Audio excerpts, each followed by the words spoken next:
This video is made possible by our sponsors, AJA. We'd like to thank AJA for all their support and tell you to go to aja.com for all your production and post-production needs. Hi, I'm Gordon Burkell from Filmmaker U. At Filmmaker U, we create courses for film professionals to deepen and diversify your existing skill set. You can learn more at filmmakeru.com. Of course, follow us on Twitter at filmmaker_u. Every week, we interview a film professional to discuss their work, and this week I'm joined by cinematographer Vanessa Whyte, whose work includes the hit series Ted Lasso. Welcome to the show, Vanessa. Thank you for having me. Now, I have to ask, in terms of Ted Lasso, last season you worked on the episode Beard After Hours. Yes. And a couple of things that, if I'm not mistaken, that was added. It wasn't in the original script lineup, like it wasn't originally planned, and then Apple got 2 more episodes and it was added. So I'm wondering, like, whereabouts were you guys in the filming process when it was added? And then I want to talk to you about the lighting, because it's distinctly different from the rest of the show.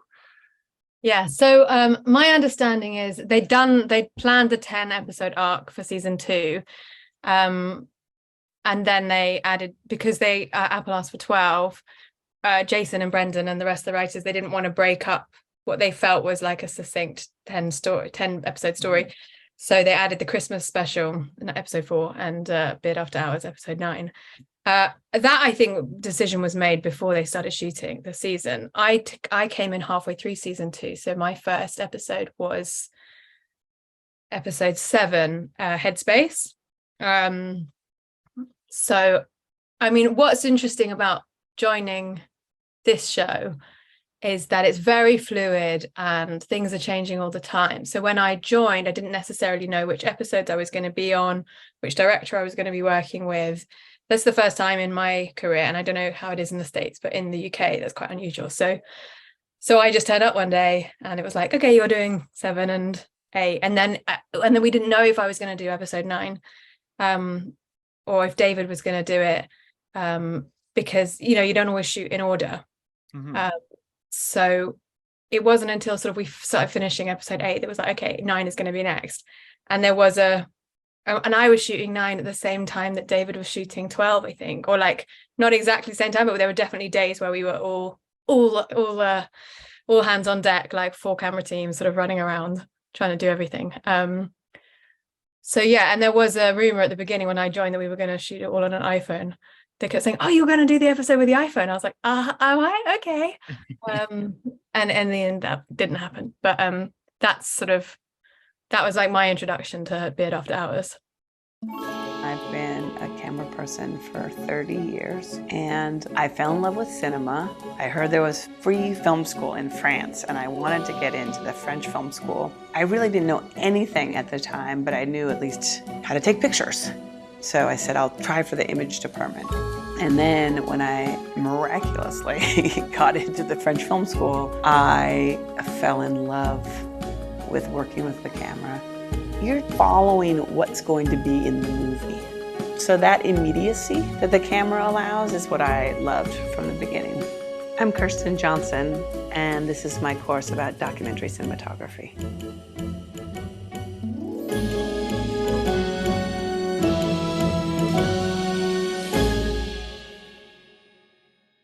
There was a lot of cinematic references in this. I guess first I want to know which was your favorite to sort of execute, but also, how did you go about planning for this show when there's so many different sort of styles of lighting in it? Yeah, I mean, what was really fun for me was that it was a completely new locations, new actors, and because I'd shot the Man City match at Wembley, I'd done that like last bit ending with Jason and Brendan, when Beard and Ted say goodbye after the match. And so I knew that Beard was off on this adventure, although at the time I didn't think I had the script then. And it was just super fun. Like it was all at night, which is quite rare, all on location in central London. And we just went to town because we had the freedom to have, new places, new actors. And Brett, who wrote it, is a massive cinephile. So in the script, he'd written, Clockwork Orange, Shadows, and various different different references. So it was like an amazingly visual script to start from, and he was around all the time. So we had him obviously, and Brendan and Jason to work with. And Sam Jones came over to direct from the States, who's a photographer by profession, or originally, and now he's a filmmaker. And so he's also incredibly visual. So like it was just a really nice melting pot of lots of different ideas. And I think because it's such an extreme story, we could really push it, you know, into a different world than the normal episodes were. So which was your favorite one to execute? Favorite sequence? Or favorite sort of cinematic homage? Yeah, I mean, my favorite part was when we threw the stuntman off the roof, which for me was that we had come from a Argentinian film called El Clan, because in the script it just said handheld, one shot, you don't expect it, and he jumps off a roof. And so I showed this film to Brett and Brendan, and they were like, great. And so we that was like the inspiration from my point of view. And that was the most challenging, hardest and scary thing to do, because we actually did it with a stuntman for real. And it's incredibly like 7-story high building. And the original location we found to do it was on the opposite building, which was about 3 stories high. And conceivably you could survive a fall from that, maybe, you know, with a broken leg or something. And we went to recce it, and everyone was like, yeah, I mean, what about that building? And so it was like this other one opposite, which was much, much higher. And then I was like, okay, people are really pushing the envelope here. So that was my favorite. I guess my like favorite cinematic reference, and it's not maybe that obvious, but when we follow what's his name? Is it Remy? Who opens the door? Yeah. When he opens the door and leads the pub lads through the tunnel onto the pitch, and we're following behind him. That's like, for me, that's like The Shining at the end, where they're going, you know, when Jack is going through the hedges chasing his son. And I was like, oh, this amazing silhouette. I was like, I love that one. And it was in a real like 1730s grotto in London, like an ancient place that you can't really visit as a person of the public. So it was really fun for me to be able to go there. Now I have to ask, but was the moon in all those shots planned or just like, I know that it was VFX in a lot of cases, but was there like, yeah, we're going to do a moon in every shot? The blue moon was in the script. Like it's in the script of that first bird by bird chat when Ted and Beard say goodbye. Yeah. There's like, you know, not that bird. And then the camera tilts up and you see a blue moon in the sky. And that's like the beginning of like almost this dream sequence of an episode. Mm-hmm. So that was then, and there was a couple of times I knew it was going to be in there, and then I think in post it just sort of appeared various places around. So yeah, sometimes it was planned, and other times I think it just came in when after the edit. Well, there's one that's like on a building, so it had to have been. No, that one is a sign for like, that one's a sign, I think, like a Bones and Honey kind of sign. Yeah. So it's kind of intentional. One of the things I've noticed in the series, it's like heavily planned out to a certain degree. Like it sounds like they had it planned before they even pitched it for the 3 seasons.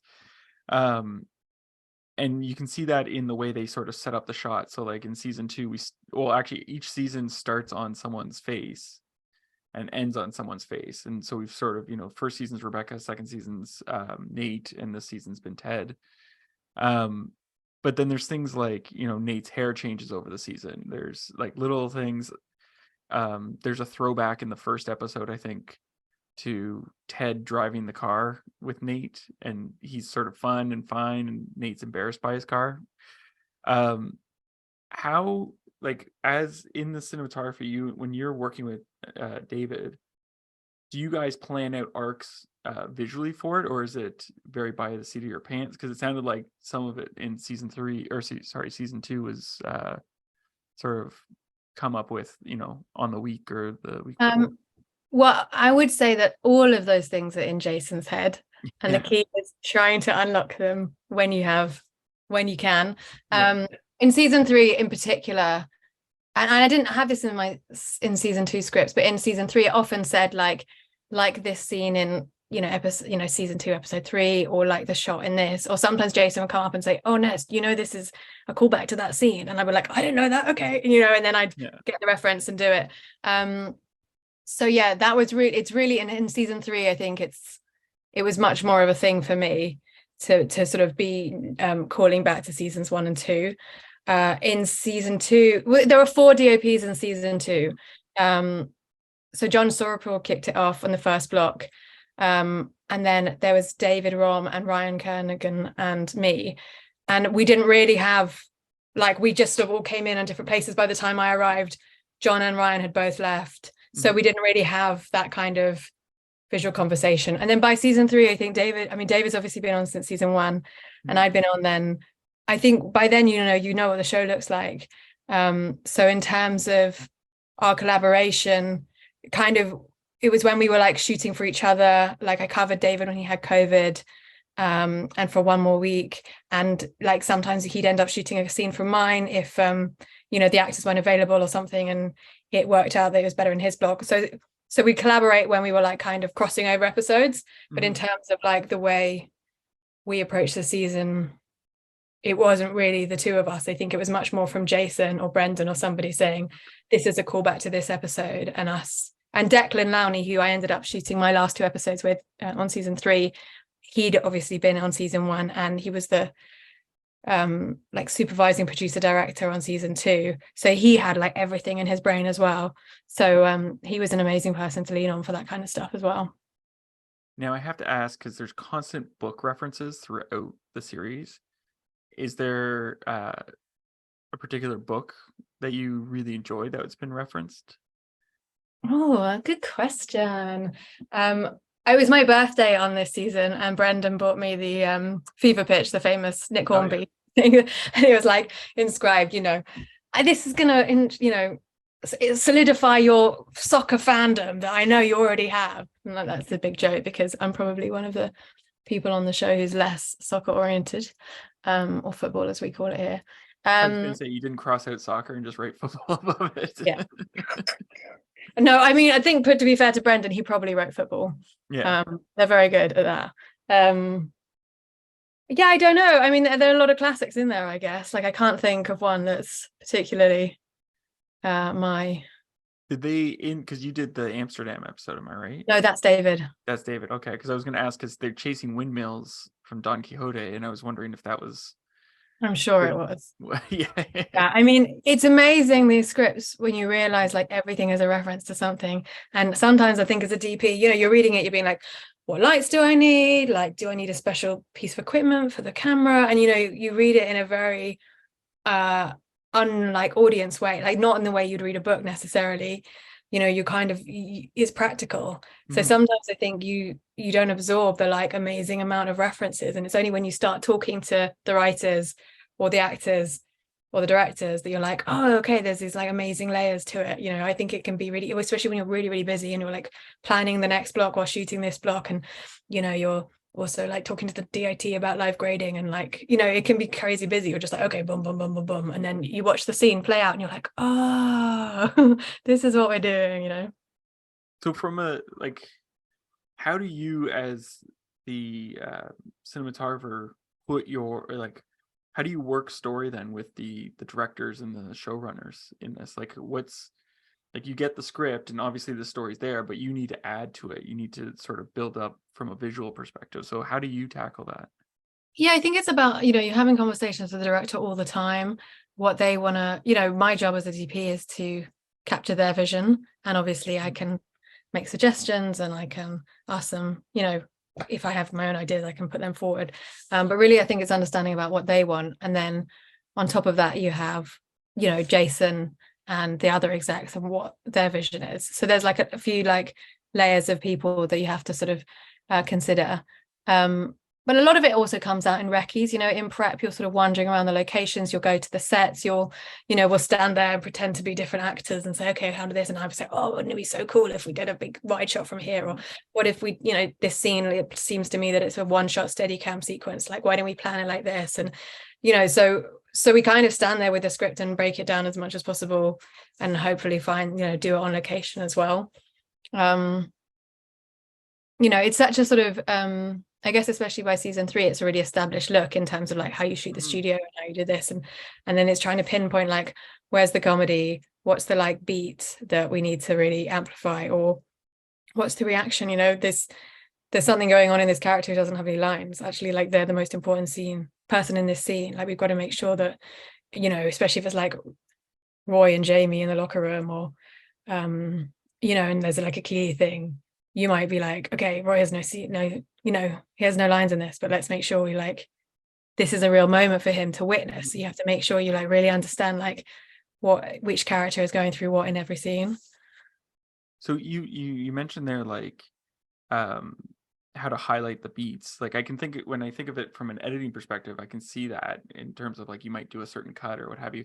As a cinematographer, how do you do that? Is it like something the way you light it, or you choose to frame things differently? Or I think it's about framing, and I think it's also about like framing and camera movement more than lighting. I mean, and obviously lighting, you're doing the mood of the whole scene rather than like a particular beat, apart from like the haircut scene in season 2 where it was like, okay, this is a specific lighting change for this silly sequence. I say silly in the like fondest terms. That is the thing where it was like, okay, we're going to make the light a big part of this scene. But sometimes if you're doing a locker room scene, you don't want it to feel unusual. Like to them, it's another day at the office, essentially. So, in terms of like really finding those beats, it's much more about framing and camera movement and making sure you're getting the right people in the frame and the right looks. And there's so much coverage when you do a group scene like that you've got to make sure to capture each thing. And often, we'll be planning it and Jason will come over and whisper, are you making sure to get this? Or, have you got like that beat and this beat? Are you planning on doing this? And like, we'll talk through the coverage and that as well. Now I have to ask, I usually ask cinematographers like what was the most difficult scene to execute or to get the shots. But considering the amount of like comedy talent on the crew, what would you say was the most fun scene to execute? In all my episodes that you've worked on, yeah. My favorite scene that you'll have seen, that's because I can't tell you about news, is the party scene at the end of A Beard After Hours where they go clubbing. And that was just my favorite day ever. What was it that made it so fun?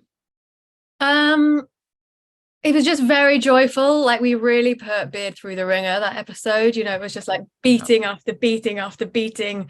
It was weird. Even though we shot it in like May, it was freezing and we were doing nights. We were finishing at like 3 a.m, 4 a.m. It was really challenging because we had like 9 days to shoot it or something, but we were doing these like crazy hours. And also in central London, it's very difficult to film. There's a lot of restrictions. You can't put big machines up, or we didn't have enough time to apply for permits, and there's a lot of like ancient buildings and things that you're not allowed to disturb and things. So from a very boring cinematography practical point of view, like it was really challenging for me to like be able to light it, to be able to find like ways of shooting like outside at night, 2 a.m. in central London. So, we'd had this like incredibly challenging, tiring shoot. And then we found this location, which it's just basically arches under a railway bridge. There's nothing in it.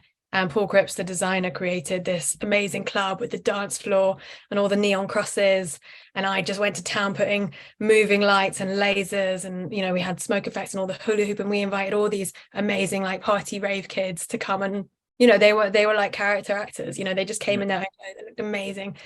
And then finally, we just had this like joyous day where everyone was having an amazing time. It looked amazing. Brendan was up there hula hooping, Gary Lineker and Thierry Henry are in the corner. It was just like so much fun. I just love that. I love that scene. Now, I love talking to cinematographers because usually they're like always looking for inspiration, whether it's through photographers, painters, that type of thing, and they're sort of collecting it in their head. Is there a particular artist that you really find influential in your work or you find inspiring? There's so many. I mean, I did an art history degree and I come from like, I guess more of a classical look, like modern painting and 20th century art and photography. But I think like, and this is why I love working in film, is that everyone brings their own influences, and every time you do a new job, someone will introduce you to something new. And yeah, I mean, I guess like the Magnum Photography Collective would be like my biggest influence visually. Sorry, what were their names? So like Henri Oh, Cartier-Bresson, okay. Robert Capa started the Magnum, Yeah. you know, collective, you know, photo agency. But now, I mean, they've been going for like 70 or 80 years, and I just think the collection of like photography that comes out of them, and a lot of them are journalists, you know, all over the world, like everything I see that they do is just completely stunning. So I really follow them and I love their work. I mean, they're all individuals obviously, but I think they've got very high standard. I think there's like a penchant at the moment for Saul Leiter. I think his work was beautiful from a photography point of view, but you know, I love all art really, and I don't have like a specific thing that I think, oh, this. I mean, at the moment I'm doing a period thing, so it's much more like specific paintings from, you know, Rembrandt or whatever. But on something like TED, it's like so far-reaching, like, you know, might just be something that you saw on TV or a poster you saw or a fashion magazine, especially when you're like shooting Rebecca and Keeley, like they're like amazing, gorgeous women in the most amazing outfits. So then it's much more like, oh, fashion photography and you know, something a bit more glossy. Same. Now, I have one last question for you. What would you say is your favorite guilty pleasure film or TV show to watch? So I don't think you have these in the States, but my favorite guilty pleasure here is this show called Gogglebox, which when I heard about it, I was like, this is ridiculous. Who would ever watch this stupid show? But it's basically watching people watch TV. So, so they, you know, they set up a little camera on top of people's TV sets all over the country. Yeah. And you're just watching these different families and friends all over the country watching like a specific show. And it might be, you know, the final of X Factor, or which you have, right? Yeah. You know, or like Pop Idol or whatever, or it might be Bake Off or some drama that's very popular on the BBC, and just watching these different people reacting. You think it's a stupid show, but it is absolute genius, completely like compelling to watch. It's so funny, and the characters they choose are amazing. So that's my guilty pleasure that I watch when I sync that up with the show and watch it simultaneously, or is that they like kind of like so like let's say it's like a BBC drama and they're like revealing who the murderer is. They might show like 20 seconds of the actual show, and then you're watching all these people being like, oh my god, I can't believe it did it, and you know, like some people are hiding behind the sofa and other people are like screaming at each other. It's really funny. Yeah, I don't know, because we have terrestrial TV here, maybe in a way that you don't. We have like our 5 classic channels and then various Freeview. I feel like maybe there's more of a sort of, maybe there's a smaller collection of programs that most people watch. I don't know. It's a silly show, but it is brilliant. Well, thank you so much for letting me interview you today. My pleasure. I really enjoyed it. Thank you for having me. And that's it for this week, everyone. Make sure to check us out at filmmakeru.com or on Twitter at filmmaker_you. I'm Gordon Burkell. Thanks for watching. This video is made possible by our sponsors, AJA. We'd like to thank AJA for all their support and tell you to go to aja.com for all your production and post-production needs.